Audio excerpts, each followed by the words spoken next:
کہ نہ سامعین کو اس موضوع سے غرض ہے اور نہ اس کی کوئی فائدہ ان کو معلوم ہے۔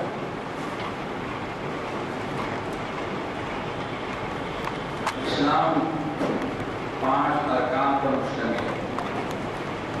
نبی کریم صلی اللہ علیہ وسلم نے ارشاد فرمایا بنی الاسلام علی 5 کہ اسلام کی بنیاد 5 چیزوں پر رکھی گئی ہے۔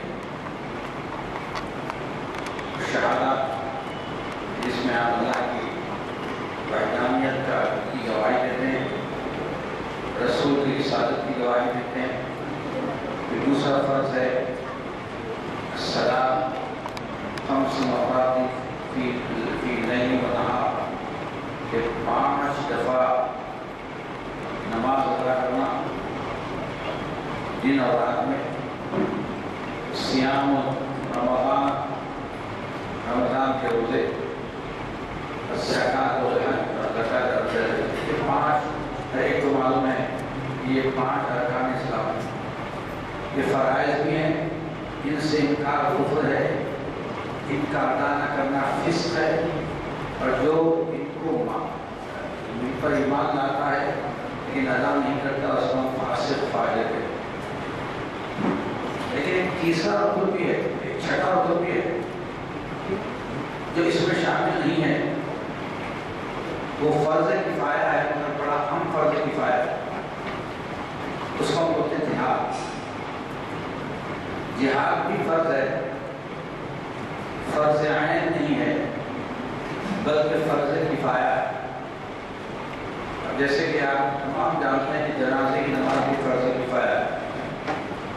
اگر چند لوگ بھی پڑھ لیں تو سب پر سے اس کا حق ادا ہو جائے۔ لیکن جہاد اس قسم کا فرض کفایہ نہیں ہے، اس میں ہر ایک کو جو استطاعت رکھتا ہے شامل ہونا پڑتا ہے۔ اور جہاد کے لفظی معنی تو کوشش کرنے میں، سخت کوشش کرنے میں، جس کا فائدہ اٹھا کر بعضوں نے کہا کہ اسلام میں صرف کوشش کرنا ہی جہاد ہے، لیکن اصطلاحی معنی یہ ہے کہ اعلاء کلمۃ الحق کے لیے، یعنی اللہ کے کلمے کو عام کرنے کے لیے ان کے منکرین سے، جس کو کافر یا مشرک کہتے ہیں، جنگ کرنا، قتال کرنا، یہاں تک کہ وہ کلمہ حق عام ہو جائے، اس کو ہم جہاد کہتے ہیں۔ قرآن میں اس کو اللہ تعالیٰ فرماتا ہے، اس کے آیت جہاد کیا ہے اس کو بیان فرماتا ہے وَقَاتِلُوهُمْ حَتَّىٰ لَا تَكُونَ فِتْنَةٌ وَيَكُونَ الدِّينُ لِلَّهِ۔ تم کفار سے اس وقت تک لڑو حَتَّىٰ لَا تَكُونَ فِتْنَةٌ، کہ فتنہ بالکل ختم ہو جائے، وَيَكُونَ الدِّينُ لِلَّهِ، اللہ کا دین قائم ہو جائے۔ تو یہ جہاد کے معنی میں قتال کرنے کی اور اس کی غرض بتائی کہ حَتَّىٰ لَا تَكُونَ فِتْنَةٌ، فتنہ بالکل ختم ہو جائے اور اللہ کا دین عام ہو جائے۔ یہ ہمیں سمجھ میں آتا ہے کہ جہاد کے معنی کیا ہے، اس کی غایت کیا ہے۔ اس کو ہم آج کے حالات پر اگر منتبہ کریں تو ہمیں معلوم ہو جائے گا۔ اب سوال یہ ہوتا ہے کہ جہاد ہمارے دین میں ضروری کیوں ہے؟ مخالفین اس جہاد کو لے کر اسلام کے خلاف بڑی بڑی باتیں کہتے ہیں کہ یہ فرانسالی مذہب ہے، تو ان کا مذہب ہے، بس اس میں مارو کاٹو پھینکو خارج کرو، یہی چیز ہے، اور اس کے سوا کچھ بھی نہیں۔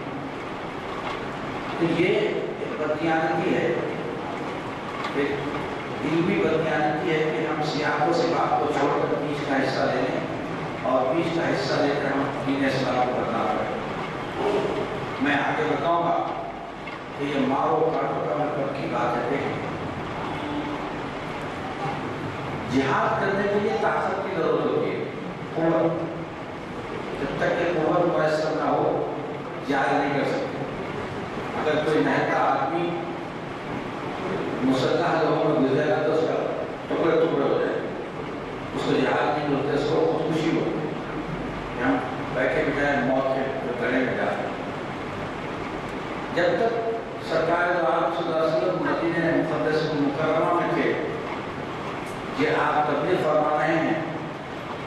اور آہستہ آہستہ لوگوں کی تعداد بڑھ رہی ہے، اور جیسے جیسے تعداد مسلمانوں کی بڑھ رہی ہے ان پر ظلم بھی بڑھنے لگا، ایسے ایسے مظالم ہونے لگے، تو آپ لوگ اس سے شاید واقف ہوں گے کہ جن کا بیان اس وقت میرا موضوع نہیں ہے۔ ایک ہی بات کہتا ہوں کہ حضرت بلال رضی اللہ تعالیٰ عنہ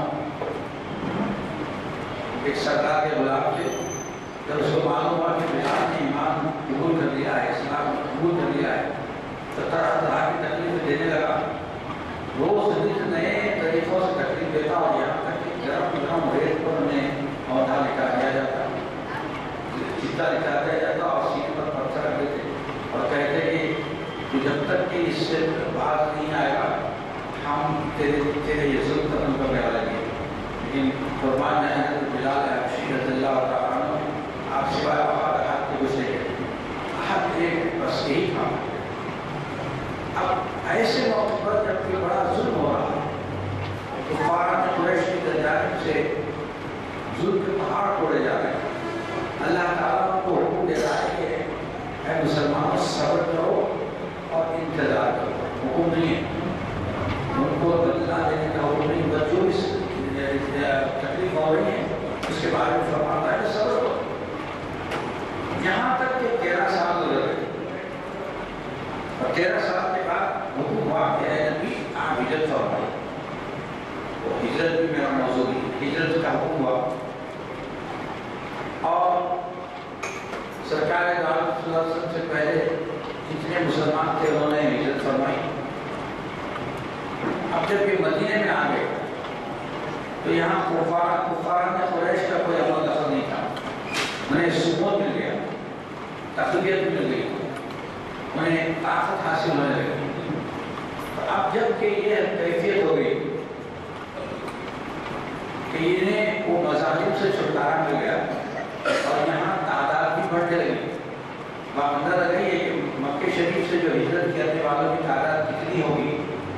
ہجرت کے 2 سال کے بعد جنگ بدر ہوئی تو مسلمانوں کی جو کل تعداد تھی وہ 313، مطلب یہ کہ 313 جب لڑنے کے خاتمے تھے وہی ہجرت کر کے مدینہ شریف آئے، ان میں عورتیں بھی تھیں، بچے بھی تھے، لیکن لڑنے والے قتال کرنے والوں کی تعداد جس میں بوڑھے بچے سبھی شامل ہیں 313 تھے۔ 13 سال کی محنت کا نتیجہ 313 آدمی تھے، صحابہ تھے، یہ تشریف لائے، اور تشریف لانے کی مدینے میں جب آئے تو طاقت کو تقویت ملی۔ یقاتلون بانہم ظلموا، اب ان کو حکم، ان کو اجازت ملی کہ اے مسلمانوں اب اگر کوئی تم پر ظلم کرتا ہے تو تم اس کے خلاف جہاد کرو۔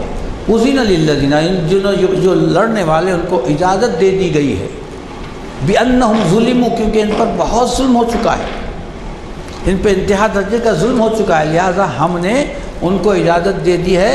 وَإِنَّ اللَّهَ لَقَوِيٌّ عَزِيزٌ عَلَىٰ نَصْرِهِمْ لَقَوِيٌّ عَزِيزٌ، اور اللہ تعالیٰ ان کی نصرت پر عزیز ہے، مقتدر ہے، قادر ہے، اور بڑا عزیز یعنی مقتدر ہستی ہے۔ تو اس کا آپ نے نتیجہ دیکھا، جب جنگ بدر ہوئی 313 مسلمان تھے، جس کے پاس برابر ہتھیار بھی نہیں تھے۔ ایک واقعہ احادیث کی کتابوں میں لکھا ہے کہ ایک صحابی آئے کہ یا رسول اللہ میرے پاس لڑنے کے لیے کچھ نہیں ہے، کوئی ہتھیار نہیں ہے، میں کیسے لڑوں؟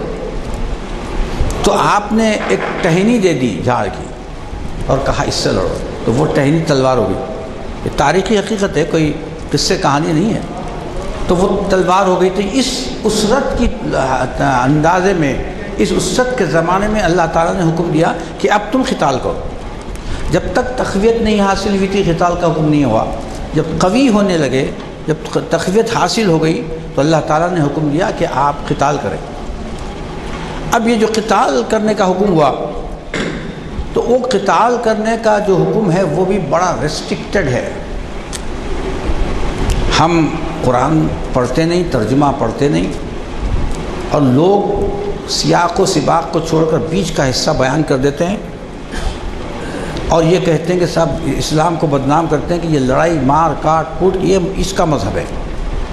اللہ تعالیٰ حکم دیتا ہے، اب حکم تو مل گیا کہ تم جہاد کرو، تو اللہ تعالیٰ آیت نازل فرماتا ہے وَقَاتِلُوا فِي سَبِيلِ اللَّهِ الَّذِينَ يُقَاتِلُونَكُمْ وَلَا تَعْتَدُوا إِنَّ اللَّهَ لَا يُحِبُّ الْمُعْتَدِينَ۔ یہ قرآن کی سورہ بقرہ کی آیت ہے۔ اللہ تعالیٰ ارشاد فرماتا ہے دیکھو اب ہم نے تمہیں جہاد کا اجازت تو دے دی ہے، لیکن ایسی اجازت نہیں کہ جس کو چاہو قتل کر دو، جس کو چاہو تم تباہ کر دو، نہیں۔ فرماتا ہے وَقَاتِلُوا فِي سَبِيلِ اللَّهِ، تم اللہ کی راہ میں جہاد کرو، قتال کرو، اللہ کے لیے قتال کرو، کیونکہ میں نے ابھی کہا کہ جہاد کا جو غرض ہے اللہ تعالیٰ نے بیان فرما دی ہے کیا، کہ لِيَكُونَ الدِّينُ لِلَّهِ لا تَكُونَ فِتْنَةٌ وَيَكُونُ الدِّينُ لِلَّهِ، کہ فتنہ ختم ہو جائے اور دین الہی اللہ کا دین عام ہو جائے۔ تو فرماتا ہے کہ تم قتال میں ایسا نہ ہو جاؤ کہ تم جس کو چاہو قتل کرنے لگ جاؤ۔ فرمایا قاتلوا فی سبیل اللہ، تم اللہ کے راہ میں قتال کرو۔ قاتلوا فی سبیل اللہ الذین یقاتلونکم، جو تم سے لڑتے ہیں، جو تم سے لڑتے ہیں ان سے تم قتال کرو۔ ایسے نہیں ہے کہ جا کر کسی پر ٹوٹ پڑ جاؤ، جا کر کسی کو قتل کر دو۔ فرمایا کہ ان سے لڑو جو تم سے لڑتے ہیں۔ تب ہمارا موقف معلوم ہو گیا کہ جتنی جہاد ہے، جتنا بھی جہاد ہے یا جتنی بھی اسلامی لڑائیاں ہیں، ہاں یہ کیا ہے، دفاعی نوعیت کی ہیں۔ خود سے جا کر لڑنا، کس سے جا کر کسی کو قتل کرنا، کہ خود سے جا کر کسی کو تباہ کرنا ہمارے پاس ایک حکم ہے ہی نہیں۔ اللہ تعالیٰ فرماتا ہے وَقَاتِلُوا فِي سَبِيلِ اللَّهِ الَّذِينَ يُقَاتِلُونَكُمْ، جو تم سے لڑتے ہیں ان سے لڑو، وَلَا تَعْتَدُوا، حد سے زیادہ نہ گزرو۔ یہ چھوٹا سا جملہ ہے وَلَا تَعْتَدُوا، حد سے زیادہ نہ گزرو۔ علماء مفسرین فرماتے ہیں سب اس کے اندر تو ایک بڑی تعلیم عرض فرما دی اللہ تعالیٰ، ارشاد فرما دی اللہ تعالیٰ نے۔ تعتدوا کا مطلب یہ ہے لڑنے والوں سے لڑو، جو بے ہتھیار ہیں ان سے مت لڑو، عورتوں کو نقصان مت پہنچاؤ، ان کی حفاظت کرو، چاہے وہ دشمن کی عورتیں کیوں نہ ہو۔ بچوں کو قتل نہ کرو، ضعیف لوگ ہیں ان کو قتل مت کرو، ان کی کھیتیوں کو تباہ مت کرو، اور یہاں تک کہ جو لڑتے ہوئے ہتھیار پھینک دے اس کو بھی قتل مت کرو۔ آگے قرآن میں فرماتا ہے جو ہتھیار پھینک دیتا ہے ان سے بھی مت لڑو۔ صرف لڑنا کس سے ہے؟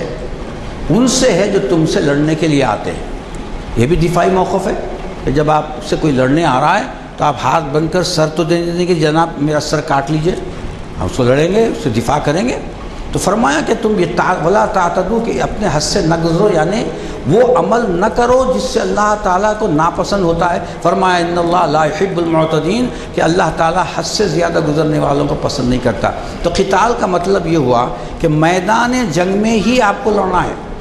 جب جنگ ختم ہو گئی تو سب امن ہو گیا۔ میدان جنگ میں لڑنا ہے، اور میدان جنگ میں جو لڑتے ہیں ان کو مارنا ہے۔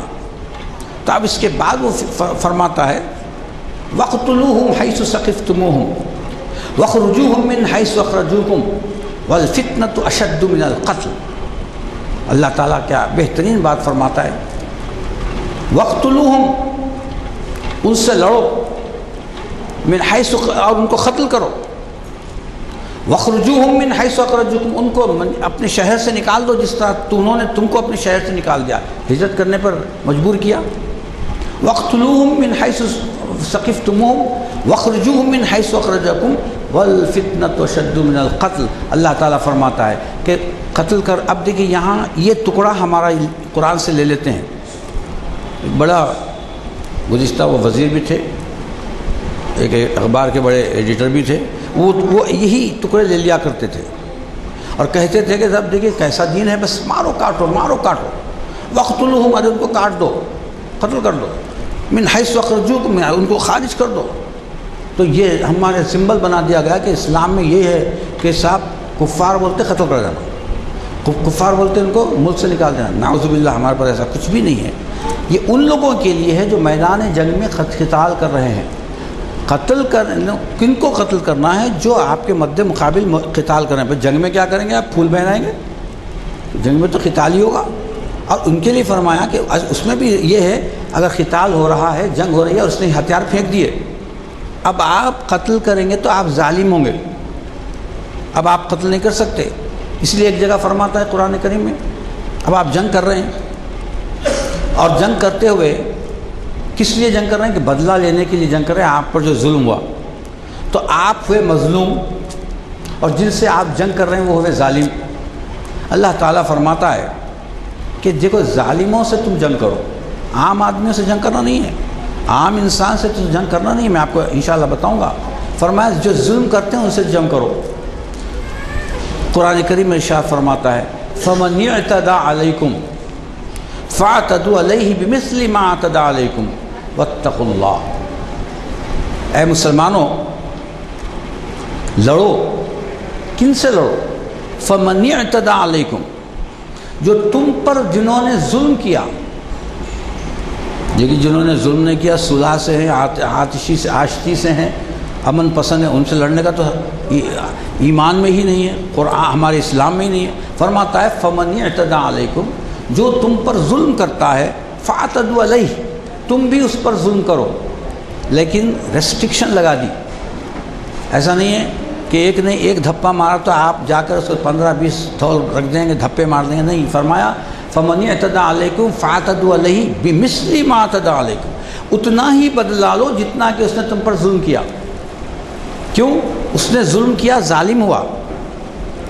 ہم پر ظلم ہوا، مظلوم ہوئے، اور مظلوم بدلہ لے رہا ہے. اب بدلہ لینے میں اللہ تعالیٰ حکم دے رہا ہے کہ زیادہ بدلہ مت لو، جتنا اس نے تم پر ظلم کیا اتنا ہی بدلہ لو.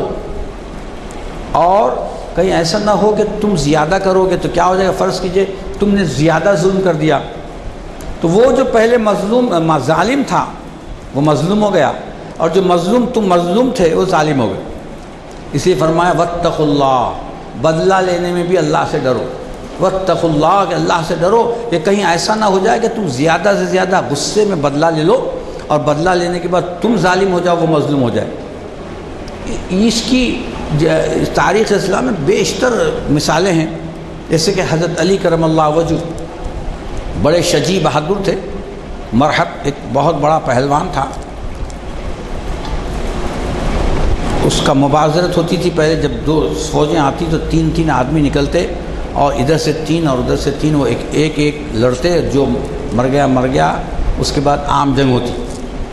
تو حضرت علی نے جو نوجوان تھے، اور وہ پہلوان کے بارے میں مشہور ہے کہ وہ 1000 کے برابر تھا. آپ نے اس کو پچھاڑ دیا، اس کے سینے پر بیٹھ گئے، اور سینے پر، وہ سارا واقعہ نہیں کر رہا ہوں میں، سینے پر بیٹھ گئے. اب چاہتے ہیں کہ اس کو قتل کر دیں. بہت بڑا آدمی ہے، چاہتے ہیں کہ اس کو قتل کر دیں. تو اس نے کیا کیا؟ منہ پر تھوک دیا. جیسے ہی اس شخص نے حضرت علی کرم اللہ وجہ کے منہ پر تھوک دیا تو آپ سینے سے اڑ گئے، اس کو چھوڑ دیا. وہ خود بڑا پریشان ہے کہ میں ان کے قابو میں آ گیا تھا، اب میرے پاس کوئی صرف مرنے کے سوا کوئی چارہ نہیں تھا، اور یہ شخص بیوقوف ہے جس نے مجھ کو چھوڑ دیا. پوچھا اے ابو طالب کے بیٹے، تو نے مجھ کو کیوں چھوڑ دیا؟ میں تو تیرے قابو میں آ گیا تھا. تو دیکھ کیا بہترین بات یہی ہے، فَمَنِ اعْتَدَى عَلَيْكُمْ فَاعْتَدُوا عَلَيْهِ بِمِثْلِ مَا اعْتَدَى عَلَيْهِ. فرمایا دیکھ، پہلے میں تجھے جب قتل کرنے کا ارادہ کرتا تھا تو اللہ کے واسطے کر رہا تھا. میں جو قتل کرنا چاہتا تھا وہ اللہ کے لیے کرتا تھا. تو نے میرے منہ پر تھوک دیا. اب جیسے ہی تو نے مجھ پر تھوک دیا، مجھے غصہ آ گیا، نفس شامل ہوگا. میں اب تجھے قتل نہیں کر سکتا، اس لیے کہ یہ قتل کرنا اللہ کے لیے نہیں ہوا ہوگا، میرے لیے ہوگا. تو یہ ہمارے ہاں ریسٹرکشنس ہے قتال کرنے میں، جہاد کرنے میں. اب ہمیں نہیں معلوم کہ کہاں سے یہ جہاد کی نئی تعریفیں آ رہی ہیں. انسان کی جو جتنی قدر اسلام میں ہے، میں نہیں سمجھتا کہ کسی قوم میں ہوگی. میں کوئی چیلنج کی بات نہیں کر رہا ہوں، قرآن سے بات کر رہا ہوں. اللہ تعالیٰ ارشاد فرماتا ہے انہ من قتل نفسا بغیر نفس او فساد فی الارض کانما قتل الناس جميعا. اللہ تعالیٰ فرماتا ہے دیکھو، سارے انسان ایک ہیں. دین سے ورن انسان تو وہی ہیں، روح اس میں وہی ہے، سارے انسان ایک ہیں. اور انسانیت کی جو قیمت ہے وہ سب کی ایک ہے. جیسے اب مسلمان کی بہت ہے، کافر کی کم ہے، نہیں، سب کی انسانوں کی ایک ہے. اللہ تعالیٰ فرماتا ہے انہ من قتل نفسا، جس نے ایک نفس کو قتل کر دیا. یہ نہیں کہا کہ قتل مسلمن، قتل کافرن، قتل مشرکن، نہیں فرمایا. نفسا، من قتل نفسا بغیر نفس بلا وجہ کسی کو قتل کر دیا، نہ اس سے دشمنی ہے، نہ قصاص ہے، نہ اس سے کوئی چپقلش ہے، کچھ بھی نہیں ہے، اس نے آپ کو قتل کر دیا، ایک آدمی نے ایک آدمی کو قتل کر دیا، تو اللہ تعالیٰ فرماتا ہے ارے اس نے ایک آدمی کو قتل نہیں کیا ہے، بلکہ فرمایا انہ من قتل نفسا بغیر نفس او فساد فی الارض، یا پھر اس نے قتل نہیں کیا بلکہ فساد برپا کر دیا۔ آج کل تو فسادات بہت ہوتے ہیں، فساد برپا کر دیا، اس نے یا تو قتل کیا یا فساد برپا کر دیا۔ فساد برپا کرنے سے کیا ہوتا ہے؟ امن ختم ہو جاتا ہے، زندگی اجیرن ہو جاتی ہے، پریشان لوگ پریشان، امن پسند لوگ پریشان ہو جاتے ہیں۔ تو اللہ تعالیٰ فرماتا ہے تم نے قتل کر دیا یا کسی جگہ فساد پیدا کر دیا، کأنما قتل الناس جميعا، تم نے ایسا کام کیا ہے جس طرح کہ پوری انسانیت کو تم نے قتل کر دیا، حالانکہ ایک کو قتل کیا۔ فرمایا تم نے ایک کو قتل کیا ہے لیکن میرے پاس تو ایسا ہے جیسے کہ تم نے پوری انسانیت کو قتل کر دیا، کأنما قتل الناس جميعا، پوری انسانوں کو تم نے قتل کر دیا، انسانیت کو ختم کر دیا۔ یہ ہمارے پاس اصول ہے کہ بلا وجہ کسی کو گزند پہنچانا بھی نہیں ہے۔ اور آگے فرماتا ہے ومن احیاها فکأنما احیا الناس جميعا، اور اگر کسی نے کسی کو زندگی بخش دی، انسان، کوئی مذہب نہیں کچھ نہیں، انسان، کسی انسان کو زندگی بخش دی، فاقہ کش ہے اس کو آپ نے کھلا دیا، اس کی زندگی بخشا دی، بیمار ہے آپ نے اس کی تیمارداری کی، علاج کرا دیا، اس کو زندگی مل گئی، سمجھیں؟ یا کوئی ڈوب رہا ہے آپ نے اس کو زندگی بخش دی، بہرحال کسی بھی صورت سے آپ زندگی بخشتے ہیں۔ اللہ تعالیٰ فرماتا ہے ومن احیاها، جس نے اس کو زندگی بخشی، کأنما احیا الناس جميعا، اس طرح ہے جس طرح کہ ساری انسانیت کو آپ نے زندگی بخش دی ہے، ایک انسان کو زندگی نہیں بخشی، بلکہ فرماتا ہے اللہ تعالیٰ کہ تمہارا یہ عمل ایسا ہے کہ ساری انسانیت کو زندگی بخش دی ہے۔ یہ اسلام کا اصول ہے، جہاد کا یہ اصول ہے کہ کس طرح جہاد کرنا ہے، اور جہاد کرنے کے بعد کیا ہے، کسی جیسا کہ جو لوگ لڑائی میں حصہ نہیں لیتے وہ ایسی تاریخ میں ہزاروں مثالیں ہیں کہ جب بیت المقدس فتح ہوا، صلاح الدین ایوبی جب وہاں تشریف لے گئے تو لوگوں نے یہ سمجھا کہ اب جتنے عیسائی ہیں سب کو قتل کر دیا جائے گا، کیونکہ عیسائیوں نے ہزاروں مسلمانوں کو جب فتح کرتے تھے تو قتل کر دیا تھا۔ اب وہ کانپ رہے ہیں، تڑپ رہے ہیں، آپ نے حکم دے دیا کہ کسی کو کچھ نہیں ہوگا، سب امن سے رہیں، کہ جو شہری ہیں ان سے ہمیں کوئی بغض نہیں، شہری تو کیا کرے گا، کہیں بھی رہے گا۔ اس سے سب سے بڑی مثال دیتا ہوں میں، سب سے بڑی مثال دنیا کی کائنات میں کوئی مثال پیش نہیں کر سکتا۔ مکہ کو سرکار دو عالم صلی اللہ علیہ وسلم نے فتح فرما لیا، اور جب مکے میں داخل ہو رہے ہیں تو سر جھکائے ہوئے، اونٹنی پر بیٹھے ہوئے سر جھکائے ہوئے، ورنہ فاتحین کیسے آتے ہیں، بہت تن کر آتے ہیں اور جتنے مفتو ہوتے ہیں سب کو قتل کر دیتے ہیں۔ بہت سی تاریخ میں چیزیں، سرکار دو عالم صلی اللہ علیہ وسلم مکہ شریف میں داخل ہوئے ایسے جیسے کہ ایک عام آدمی داخل ہوتا ہے۔ اب کافر جو سرداران قریش تھے کانپ رہے ہیں کہ اب ہمارا ختم ہو گیا، کیونکہ ہم سے بدلہ لیا جائے گا اور سب کو قتل کر دیا جائے گا، کیونکہ ایسے بڑے بڑے سرداران قریش تھے کہ جنہوں نے مسلمانوں کو بے انتہا تکلیف پہنچائی تھی۔ تب ہر ایک کا یہ خیال ہوا، کانپ رہے ہیں کہ اب ہمارا وقت آ گیا، اب ہمارا بدلہ ہو جائے گا۔ سرکار نے اعلان فرما دیا لا عاصم اليوم، کسی سے کوئی بدلہ نہیں ہے۔ کتنی بڑی مثال ہے، امن پسندی کی، اسلام کی کتنی بڑی مثال ہے۔ اور ہمیں حکم بھی ہے کہ جب تم جنگ کے لیے جاؤ تو غیر لڑنے والوں سے جنگ نہیں کرنا، عورتوں کو نہیں مارنا، بوڑھوں کو نہیں مارنا، بچوں کو نہیں مارنا، کھیتیوں کو نہیں جلانا، ان کے اسباب و اموال کو نہیں جلانا، ان کے معبد کو نہیں جلانا، ان کے کسی چیز کو ہاتھ نہیں لگانا۔ کیوں کہ تم کو تو لڑنا تو ان سے جو تم سے لڑتے ہیں، جو نہیں لڑنے والے ان سے لڑنا نہیں ہے۔ اب آج کے جو سو کال جہاد کا بات کر رہے ہیں، اندازہ لگائیے اس کو جہاد نہیں کہتے۔ میں نے ابھی قرآن کی آیت پیش کی کہ ایک آدمی کو قتل کر دیں تو گویا کہ پوری انسانیت کو قتل کر دیں۔ یہاں کیا ہو رہا ہے، سب بغیر حساب و کتاب کے قتل ہو رہا ہے، اور نام یہ ہو رہا ہے کہ صاحب یہ جہاد ہے۔ نعوذ باللہ، یہ جہاد ہے نا، یہ اسلام ہے۔ اسلام تو امن پسندی کی دعوت دیتا ہے، لیکن امن پسندی کے میں اس میں یہ بھی ہے کہ اگر آپ کے ساتھ کوئی جنگ کرتا ہو تو جنگ کرے۔ بھئی پولیس والے کے ہاتھ میں ڈنڈا ہوتا ہے نا، تو وہ ڈنڈے سے کیا وہ سب کو روز مارتا رہے گا؟ نہیں مارتا۔ نشانی یہ ہے کہ اگر تم فساد کر رہے تھے تو میں ڈنڈا برساؤں گا، نہیں تو ڈنڈا تو میرے ہاتھ میں۔ اسلام بھی وہی کہہ رہا ہے کہ بھئی تم امن سے رہو، ہم بھی امن سے ہیں، کوئی تمہارے سے پرخاش نہیں، کوئی تم سے سوال نہیں۔ ہاں تم فساد پہنچاؤ گے تو ہم بھی اس کا بدلہ دیں گے، لیکن بدلے میں بھی کتنی ریسٹرکشن ہے۔ کسی جگہ، کسی قوم، کسی مذہب میں یہ نہیں ہوگا کہ تم فاتح بن کر جاؤ لیکن بحیثیت مفتو کے جا رہے ہیں۔ فاتح بن کر ہم جا رہے ہیں، کسی کو ہاتھ نہیں لگا رہے، کسی سے بدلہ نہیں لے رہے، کسی سے پرخاش نہیں رکھ رہے ہیں۔ یہ جو دہشت گردی ہے آج کل، خون انتہائی مہنگا سستا ہو گیا اور پانی مہنگا ہو گیا۔ آپ اخبار میں اٹھا کر پڑھیں کہ یہاں 50 مر گئے، وہاں 100 مر گئے، وہاں بم بلاسٹ ہو گیا وغیرہ وغیرہ وغیرہ۔ یہ اس کا نام دیا جا رہا ہے جہاد۔ نعوذ باللہ، یہ جہاد نہیں ہے۔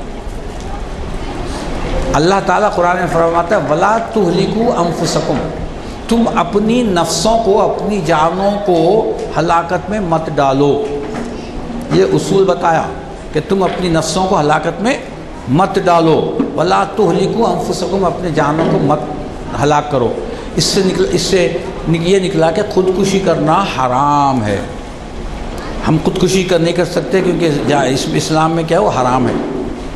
اب آپ دیکھیے جب بم بلاسٹ ہو رہے ہیں اسلام کے نام پر ہو رہے ہیں کہ صاحب ہم اسلام کی خدمت کر رہے ہیں، نعوذ باللہ یہ اسلام کی خدمت نہیں ہے۔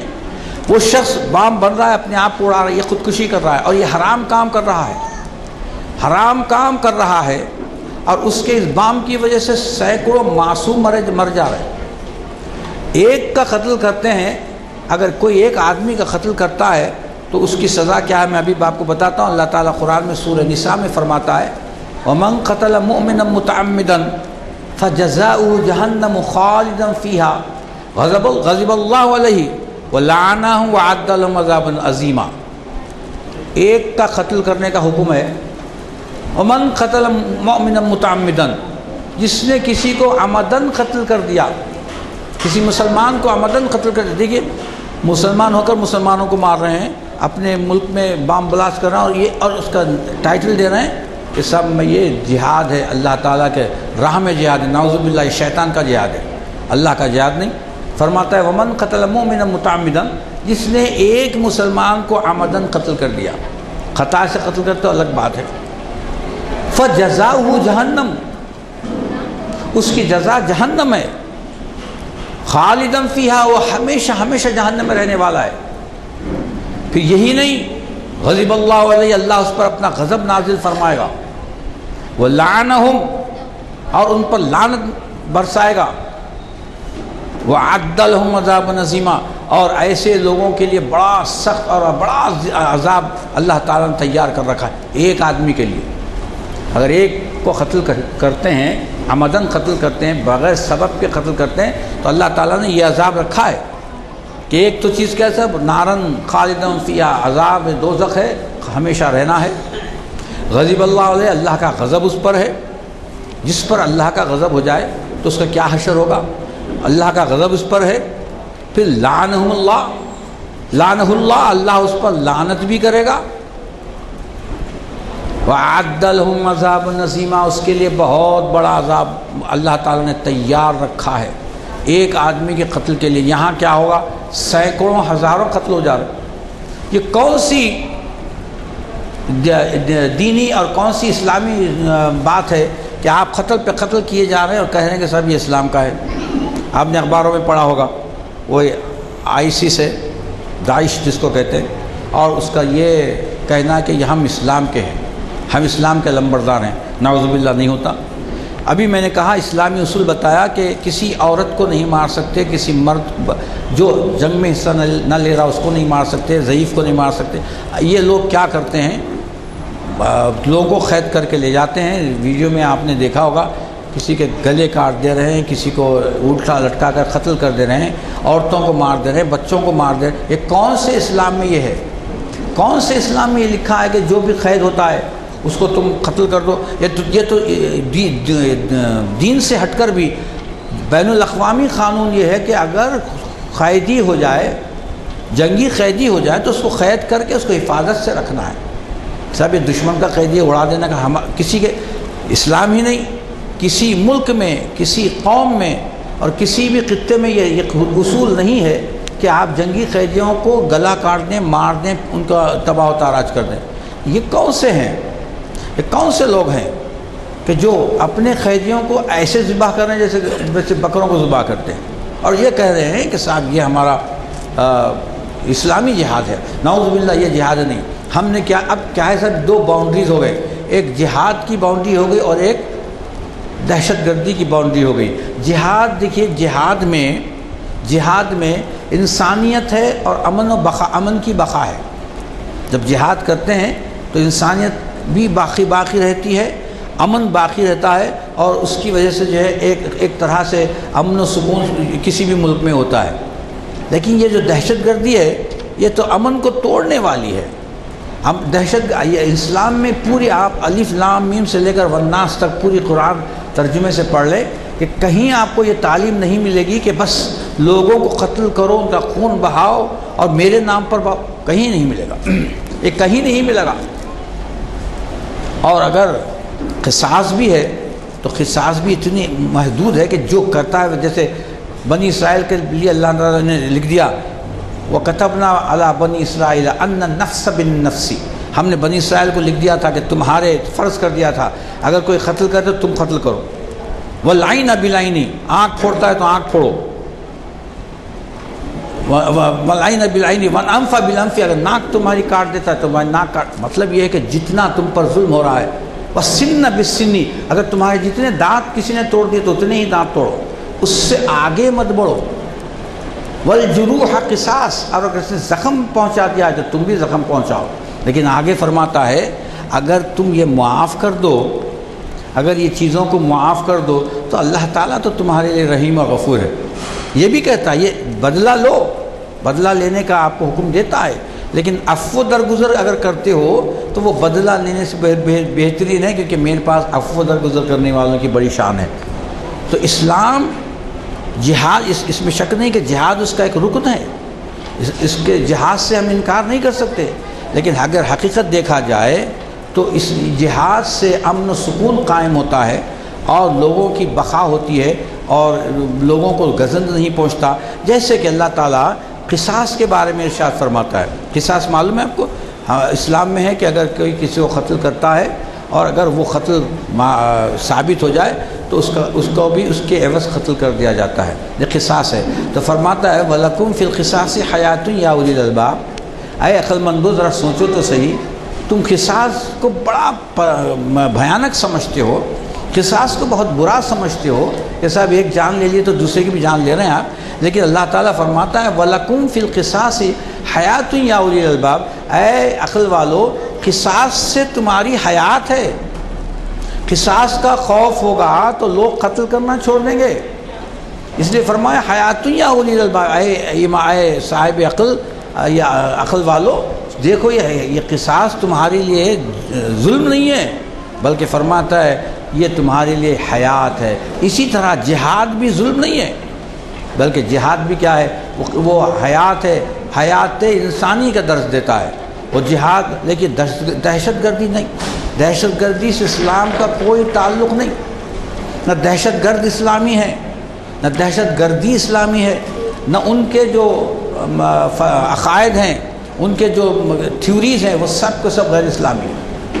اسلام یہ نہیں کہتا کہ تم ساری انسانیت کو تباہ کر دو، اسلام تو یہ کہتا ہے کہ تم انسانیت کو بچاؤ۔ جو اسلام کو بچاتے ہیں وہ اصلی مجاہد ہیں۔ تو مجاہد وہ ہوتا ہے جو جہاد کرتا ہے۔ اب جہاد کا تو موقع نہیں کہ صاحب تلوار لے کے آپ نکل جائیں، لیکن یہ کہ کسی انسانیت کو آپ بچا دیتے ہیں، کسی انسان کو بچا دیتے ہیں تو یہ بھی جہاد ہے۔ کسی جاہل کو پڑھا دیتے ہیں تو یہ بھی جہاد ہے، کیونکہ یہ بھی اللہ کے راہ میں آپ پڑھا رہے ہیں، اللہ کے راہ میں جو عمل کر رہے ہیں وہ جہاد ہے۔ وہ ایک جہاد تو وہ ہے جو میدان جنگ میں ہے، اور ایک جہاد یہ ہے جو اپنے نفس سے کرو، اپنے نفس سے جہاد کرو۔ اللہ تعالیٰ یہ بھی فرماتا ہے کہ ارے بھائی تم یہ تو جہاد کر رہے ہو۔ حدیث شریف میں ایک غزوے سے لوٹے، ایک غزوے سے سارے صحابہ لوٹے تو صحابہ نے عرض کیا کہ ہم ایک چھوٹے جہاد سے بڑے جہاد کی طرف آ گئے، ہم چھوٹے جہاد سے بڑے جہاد کی طرف آ گئے۔ تو مفسرین بتاتے ہیں بڑا جہاد کا مطلب ہے جہاد بالنفس، اپنے نفس سے جہاد کرنا۔ بھئی آپ کی نفسانی خواہشات ہیں، ان کو قتل کرنا بھی تو جہاد ہے، آپ کے اپنے نفس کو مارنا بھی تو جہاد ہے، نفس کی خواہشات کو ان کی خواہشات کی تکمیل نہ کر کے ان کو زیر کرنا وہ بھی جہاد ہے۔ لیکن یہ تو جہاد اپنے اپنے نفس میں ہوتا ہے۔ لیکن آج کل جو جہاد اور اسلام کو کہا جا رہا ہے جہاد اسلامی ہے اور دہشت گردی اسلامی نہیں ہے۔ میں نے آپ کو ایک سرسری طور پر دونوں کا تقابل بتایا کیونکہ زیادہ وقت نہیں ہے۔ سرسری طور پر میں نے آپ کو تقابل کیا کہ اسلام اور جہاد میں کتنا بڑا اسلام اور جہاد اور دہشت گردی میں بہت بڑا فرق ہے۔ ایسے ہی ہے جیسے کہ بعد المشرقین ہے کہ ایک بالکل غیر اسلامی ہے، دہشت گردی ہے، اور ایک جہاد ہے۔ آپ کو میں بتاؤں کہ ایک مقام سے حضرت صلاح الدین ایوبی رحمۃ اللہ علیہ اس مقام کو چھوڑ کر جا رہے تھے کیونکہ انہیں فوجی اسٹریٹجی کی ایسی بات ہوئی کہ وہاں سے ہٹنا تھا۔ جب وہ ہٹنے لگے تو ان کے سپاہ سالار نے کہا، سب کو جمع کیا اور کہا دیکھو بھائی اس وقت ہم اس موقف میں نہیں کہ آپ کی حفاظت کر سکیں، لہذا یہ جو جزیہ ہم نے لیا ہے یہ آپ کو واپس کرتے ہیں۔ تو تاریخ میں لکھا ہے، آپ پڑھ سکتے ہیں تاریخ بیت المقدس میں، کہ وہاں کے جو عیسائی باشندے تھے انہوں نے ہاتھیں اٹھا کر دعا کی کہ پروردگار ان حکمرانوں کو پھر ہمارے پاس بھیج دے، جو ان کی انسانیت پسندی تھی، جو ان کی مروت تھی اور عدل گستری تھی، وہ انہوں نے کہا کہ اے پروردگار ان کو پھر ہمارے پاس لوٹا دے۔ تو جہاد میں انسانیت ہے، جہاد میں انسانیت کی بقا ہے، انسانیت کی فنا نہیں ہے اور انسانیت کی توہین نہیں ہے۔ تو ان چند خیالات کے ساتھ میں تھوڑا سا تقابل کیا ہوں کہ جہاد اور دہشت گردی کا کیا ہے، کیونکہ یہ ایسا موضوع ہے کہ آپ جتنا کہتے جائیں گے وہ ختم ہونے والا نہیں۔ لیکن میں نے سرسری طور پر آپ کو بتایا کہ یہ جو جہاد کی جو آپ نے خبریں آ رہی ہیں، نعوذ باللہ یہ کوئی جہاد نہیں ہے، بلکہ یہ دہشت گردی ہے، یہ جرم ہے، یہ مجرم ہے۔ جتنے داعش کے ہیں سب مجرم ہے اور یہ مسلمان بھی نہیں ہے، کیونکہ یہ اسلام کی صریح خلاف ورزی کرتے ہیں۔ وآخر دعوانا ان الحمدللہ رب العالمین۔ ایمان کی گہرائیوں میں لے جاتے ہیں ہم کو، اور ایسے ارشادات سے، ایسے تاریخی حقیقت سے ہم کو واقفیت ہوتی ہے کہ ہم بہت سی چیزوں سے ناشنا ہوتے ہیں اور ایسے خطابات سننے کے بعد ہم آشنا ہو جاتے ہیں۔ 2-3 اعلانات سنیے۔ یہ کہ مکہ مسجد میں بھی ایسے محافل کا اہتمام کیا جا رہا ہے۔ تو ایک کانفرنس ہال کا افتتاح پرسوں 3 بجے 3:30 بجے ہوگا، اور یہ ہوگا مکہ مسجد میں لائبریری کا جو سیکشن ہے، اندر داخل ہوتے ہیں آپ تو لیفٹ کو لائبریری کی بلڈنگ ہے، اس میں کانفرنس ہال کا افتتاح ہو رہا ہے۔ یہ دراصل بیرسٹر اکبر علی خان نے ایک لائبریری قائم کی تھی مکہ مسجد سوسائٹی کے تحت، تو مکہ مسجد سوسائٹی کا پھر اعادہ تقریباً ہو رہا ہے، اور اس میں یہ ہے کہ یہاں جیسے محافل ہوتے ہیں ویسے محافل کا آغاز ہوگا، اور یہ جو ہے بتاریخ 3 اکتوبر یعنی 1 محرم ہے، اس وجہ سے اہمیت دی گئی اس کو، 3:30 بجے کل ہی پرسوں۔ اور یہ جو ہے مہمان خصوصی ہے مولانا سید راشد نظیم ندوی صاحب، اور قرأت کلام پاک جناب قاری عبدالقیوم شاکر صاحب، نعت شریف جناب طیب پاشا قادری صاحب، نظامت جناب مرزا یوسف بیگ، اور اس کا افتتاح بذریعہ دعا ہوگا۔ اور دعا میں آپ جانتے ہیں عظیم مفتی حضرت مولانا مفتی محمد عظیم الدین صاحب صدر مفتی جامعہ نظامیہ اس کا افتتاح فرمائیں۔ میری گزارش ہے کہ پیر کے دن کچھ وقت نکالیے، تاریخی محفل رہے گی کیونکہ افتتاحی اجلاس، اب دیکھتے دیکھتے یا تاریخ اقبال شناسی کے 20 سال ہو گئے، تاریخ اسلام کے 15 سال ہو گئے، شریعت انفارمیشن کے 10 سال ہو گئے، تو اب یہ چیز جو ہے چلتی رہے گی۔ میرا جاتا خیال ہے اقبال شناسی کی پہلی محفل میں جو لوگ یہاں شریک تھے اس میں ایک بھی نہیں ہے۔ اسی طریقے سے شریعت انفارمیشن میں یا تاریخ اسلام میں جو تھے وہ بھی کہ اللہ کو پیارے ہوئے یا ترک مقام کر گئے۔